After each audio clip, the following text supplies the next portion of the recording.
How do you feel about treats? Are you tired of feeling guilty every time you indulge? Or maybe you've tried to cut out treats completely only to find yourself binging later. What if I told you there's a way to enjoy your treats without sabotaging your health goals? In today's episode, I'm going to reveal why the all or nothing approach to treats often backfires and how you can create a sustainable, enjoyable relationship with the foods that you love, treats included. You'll discover why what you consider a treat might be different from me or someone else, and how this personalization is key to your success. Most importantly, I'll introduce you to a perspective on treats that could revolutionize not just your eating habits, but your entire approach to finding pleasure and satisfaction in life. Stay tuned because by the end of this episode, you'll have a new understanding of how to limit treats in a way that feels freeing and not restrictive. This isn't just about food. It's about creating a life so fulfilling that treats enhance it rather than define it. Don't miss out on this game-changing approach to health and happiness. Welcome to Total Health in Midlife, the podcast for women embracing the pivotal transformation from the daily grind to the dawn of a new chapter. I'm Elizabeth, your host and fellow traveler on this journey. As a life and health coach, I am intimately familiar with the changes and challenges we face during this stage. Shifting careers, changing relationships, our new bodies, and redefined goals and needs as we start to look to the future and ask, what do I want? In this podcast, we'll explore physical, mental, and emotional wellness, offering insights and strategies to achieve optimal health through these transformative years. Yes, it's totally possible. Join me in this amazing journey of body, mind, and spirit, where we're not just improving our health, but transforming our entire lives. Hey everyone, welcome back to the Total Health in Midlife podcast. I am Elizabeth Sherman, and today we are diving into the final habit of our 8 Basic Habits series, limiting treats. Making sure to emphasize that this habit is not eliminate treats. Now, this habit isn't about depriving yourself or saying goodbye to your favorite indulgences forever. It's about straddling that line between being completely disciplined, where no treats are allowed, and what many of us experience, the feeling of complete lack of control around treats. Over the past year, I've explored the 8 basic habits that healthy people do, each habit explored in its own episode, from drinking water and eating vegetables to managing stress and getting enough sleep. Each habit plays a crucial role in your overall health. And now we're tackling what might be the most misunderstood habit of all. Habit 8, limit treats. Limiting treats is often seen as the villain of the health story. We're told, eat this, don't eat that. It's the part where all the fun goes out the window. But that's not the case at all. In fact, understanding how to incorporate treats into your life in a balanced way can be the key to long-term success and satisfaction with your health journey. This habit isn't about restriction or punishment. It's about finding a sweet spot, pun intended, where you can enjoy all the foods that you love without compromising your health goals. It's about creating a sustainable approach to eating that doesn't leave you feeling deprived or guilty. As we unpack this habit, you might be surprised to discover that it's not just about what you eat, but also about your relationship with food and pleasure in general. We'll explore how this habit intertwines with the others we've discussed and how it can actually enhance your enjoyment of treats when you do have them. Let's reframe how we think about treats and discover how this final habit can be the missing piece in your health puzzle. When we talk about limiting treats, the first question that I often get asked is, okay, Elizabeth, what exactly is a treat? And here's the thing, there's no universal definition. What constitutes a treat is deeply personal and can vary widely from one person to another. Now, for some, a treat might be a decadent piece of chocolate cake. For others, it could be a glass of wine, a bag of chips, or even cheese. The key is to recognize what feels special or indulgent to you personally, not what someone else or some diet guru has labeled bad food. And I put bad in quotes, right? Your definition of a treat might be influenced by your upbringing, by your cultural background, or your personal preferences. Maybe for you, it's that fancy coffee drink that you grab on Friday mornings, or the ice cream that you enjoy on movie nights. It's important to identify what you consider treats without judgment. There's no right or wrong here. It's all about self awareness. What's fascinating is how our perception of treats can evolve over time. As you make changes to your eating habits, you might find that foods that you once considered everyday items start to feel a little bit more like treats. I had a client, Cindy, who was adamant about not giving up her daily diet soda when we started working together. Fast forward a few months, and she was viewing her Diet Mountain Dew as an occasional treat rather than a daily necessity. This shift happens naturally as your palate adjusts and your relationship with food changes. Foods that once seemed bland might start to taste sweeter. Whole foods might become more satisfying. The super sugary snack that you used to crave might start to feel too sweet. Keep in mind that the goal here isn't to label treats as bad or off limits. It's about understanding what feels special to you and finding a balance that allows you to enjoy these foods without them dominating your diet. By defining your treats, you're taking the first step towards a more mindful and balanced approach to eating, one that can actually enhance your enjoyment of these special foods when you do have them. When it comes to treats, there's a tempting idea that if we just cut them out completely, that we'll reach our health goals faster. It's that all or nothing mindset that says, if I'm perfect, then I'll get perfect results. But here's the harsh reality. This approach often backfires, and often spectacularly so. So let's talk about why. When we completely eliminate treats, we're not just removing food from our diet, we're creating a psychological pressure cooker. Our brains don't like being told no or never. And as a result, they rebel. This is where the infamous Minnesota starvation experiment comes in. During World War II, researchers studied the effects of severe calorie restriction on young men. What they found was shocking. The participants became obsessed with food, hoarding cookbooks and recipes. Their minds were consumed with thoughts of eating. Now, while cutting out treats isn't as extreme as wartime starvation, the principle is actually similar. When we tell ourselves that we can never have something, our brains start to fixate on it. That cookie that you've sworn off, it suddenly becomes all that you can think about. This obsession often leads to binging when willpower inevitably breaks down. Moreover, complete elimination doesn't teach us how to handle treats in real life. Sure, you might lose weight quickly by being quote unquote perfect, but what happens when you reach your goal? If you haven't learned how to incorporate treats in a balanced way, you're likely to fall back into old patterns, leading to the frustrating cycle of yo yo dieting. The key is sustainability. A sustainable approach allows for treats in moderation. It might mean progress is slower, but it's progress that you can maintain. I mean, consider this. Would you rather lose weight quickly and be miserable in the process and then gain it all back, or lose it slowly in an enjoyable way and ultimately keep it off?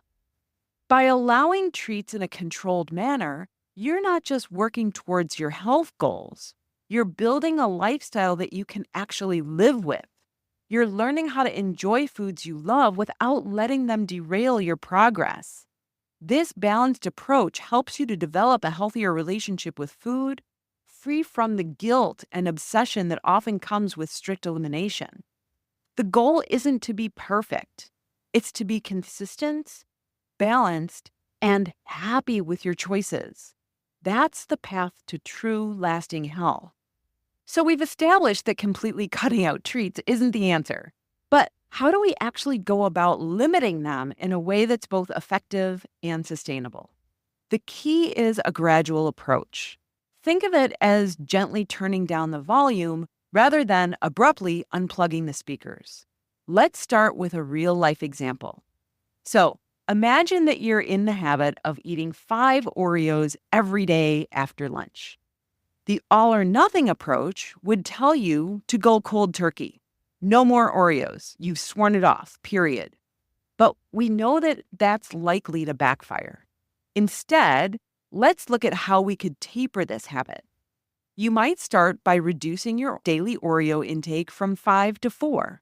It's a small change, but it's significant. You're still enjoying your treat, but you're also making progress.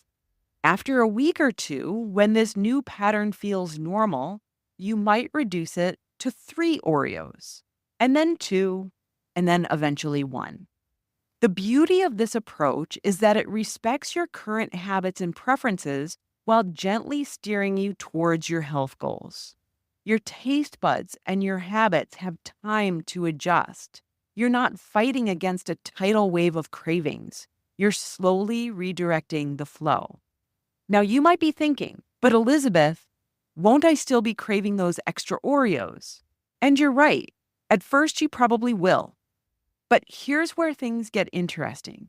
As you gradually reduce your intake, your palate starts to change. That one Oreo might start to taste sweeter, more satisfying. You might even find that you don't need more or that you don't really like it.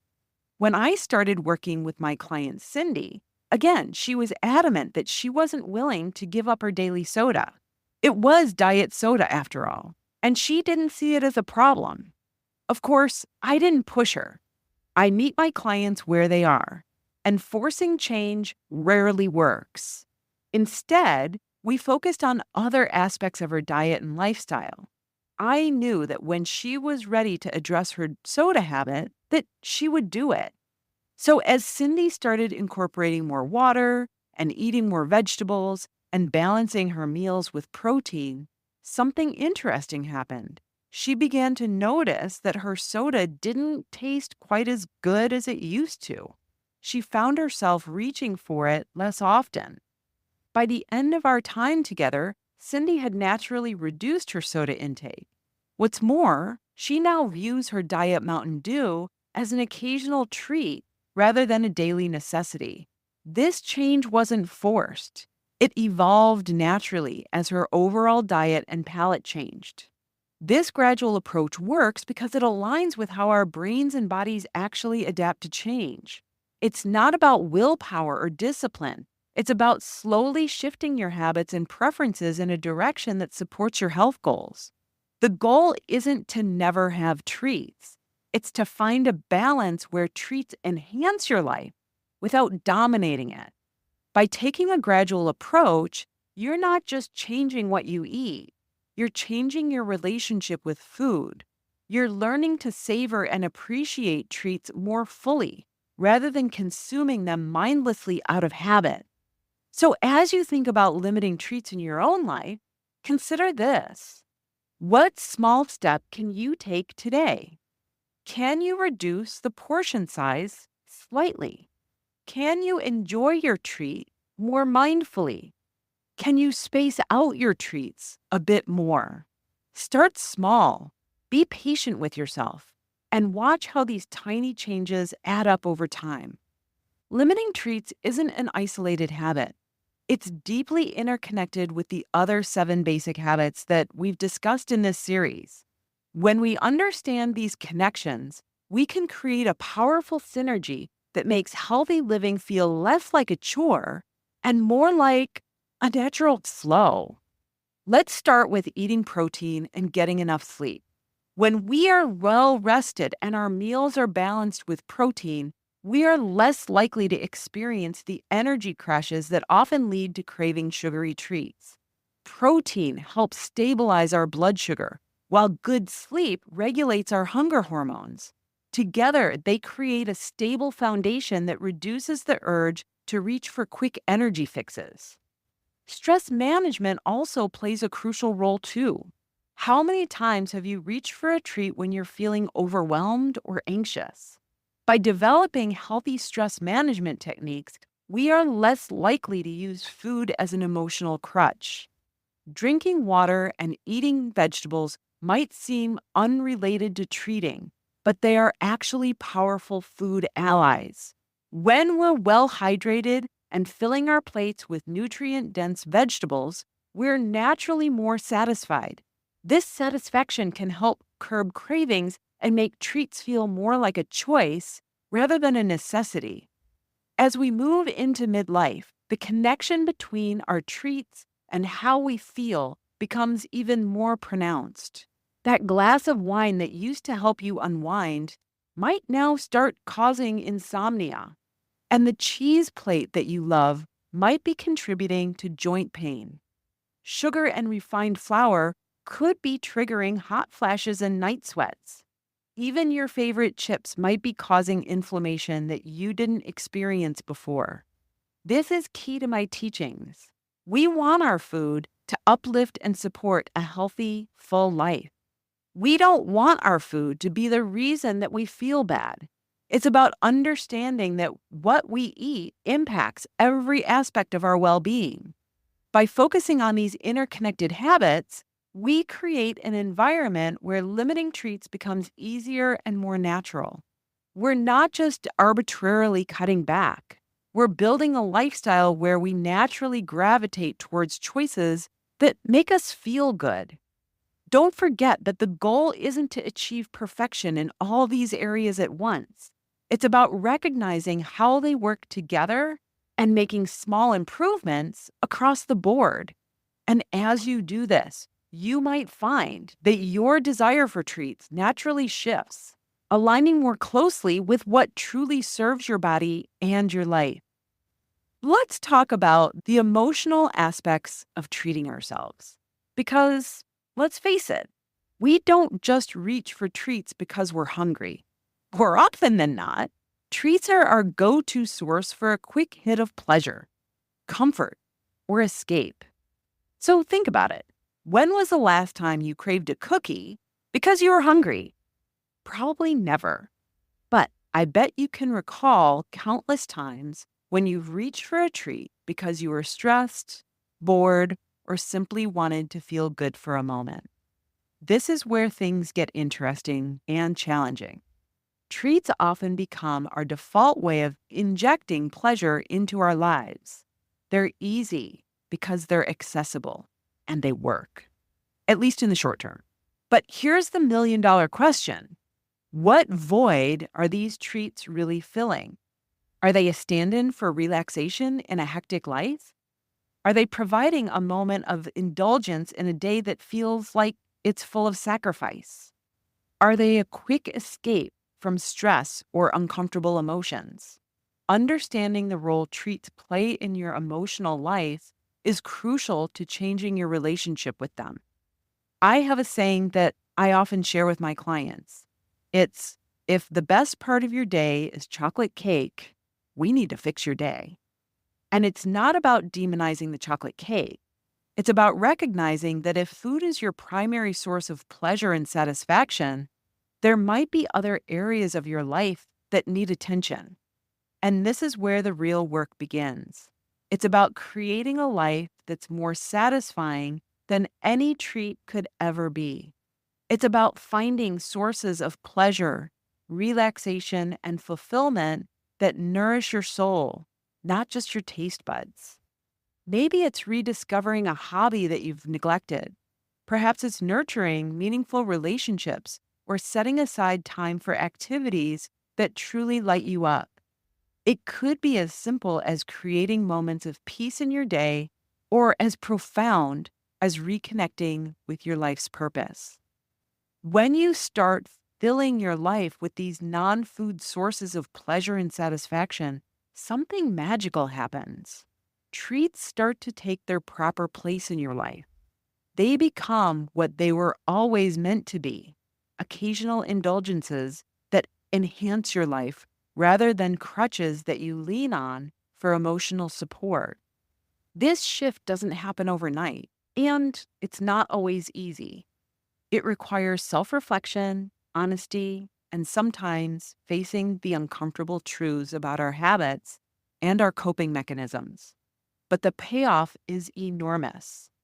Imagine a life where you enjoy treats without guilt or compulsion, where you have a toolkit of strategies for dealing with stress and emotions that don't revolve around food.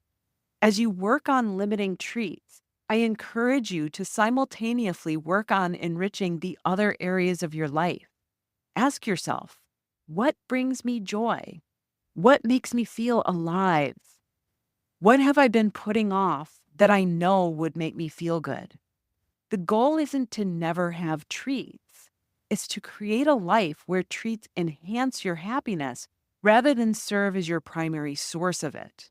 When you have a life full of meaningful activities, connections, and experiences, that piece of chocolate cake becomes a delightful addition to an already satisfying day, not a desperate attempt to find some joy in a dreary existence. This is the true power of limiting treats.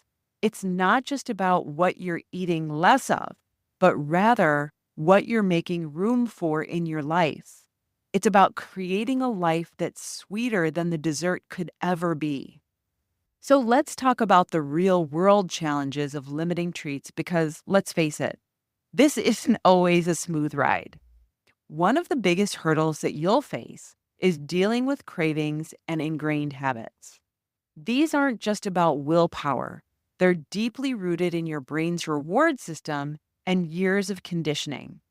When a craving hits, it can feel overwhelming. Your brain is literally wired to seek out these high reward foods. But here's the thing, cravings are like waves. They build, they peak, and then they subside if you don't act on them. Recognizing this pattern can be incredibly empowering. Instead of fighting the craving, try observing it with curiosity. What triggered it? How does it feel in your body? Often, just this act of mindful observation can help the craving to pass more easily. Next, let's talk about social situations, the birthday parties, the holiday gatherings, the nights out with friends. These can be landmines when you're trying to limit treats. The key here is planning and flexibility. Maybe you decide to enjoy a treat at the party, but balance it out with a lighter meal earlier in the day. Or perhaps you choose to focus on the social aspect of the gathering rather than the food.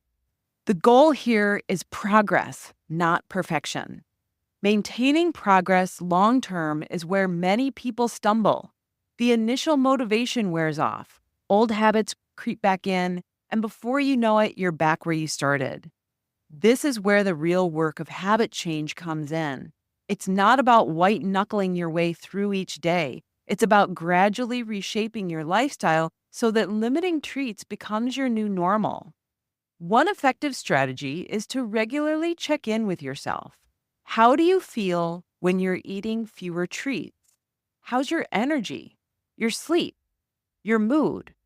Recognizing these positive changes can be a powerful motivator to stay on track. It's also crucial to be kind to yourself when you slip up, because you will flip up, and that's okay. A misstep doesn't erase all of your hard work. It's just a moment in time and a chance to learn and adjust your approach. Overcoming these challenges isn't about having iron willpower. It's about understanding your triggers and planning for difficult situations and consistently making choices that align with your long-term health goals. It's a skill that you build over time, and with each challenge you overcome, you're strengthening your ability to maintain this healthier relationship with treats for the long haul. So, as I wrap up this episode, I want to emphasize that limiting treats isn't about deprivation or punishment. It's about creating a balanced, sustainable approach to eating that supports your health and happiness in the long run. I've shared how treats are personal and how our perceptions of them can change over time. I've explained why completely eliminating treats often backfires and how a gradual approach can lead to lasting change. I've highlighted the connection between this habit and the other 7 habits that make up this series, showing how they work together to support your overall health. Don't forget that it's not just about the food. I've talked about the emotional aspects of treating and the importance of creating a life that's more satisfying and pleasurable than any treat could possibly be. And I've addressed the real world challenges that you might face, from cravings to social situations, as you work on limiting your treats. The key takeaway is this: small, consistent changes can lead to big results over time. You don't have to overhaul your diet entirely overnight. Start with where you are and make gradual adjustments and be patient with yourself as you learn and grow.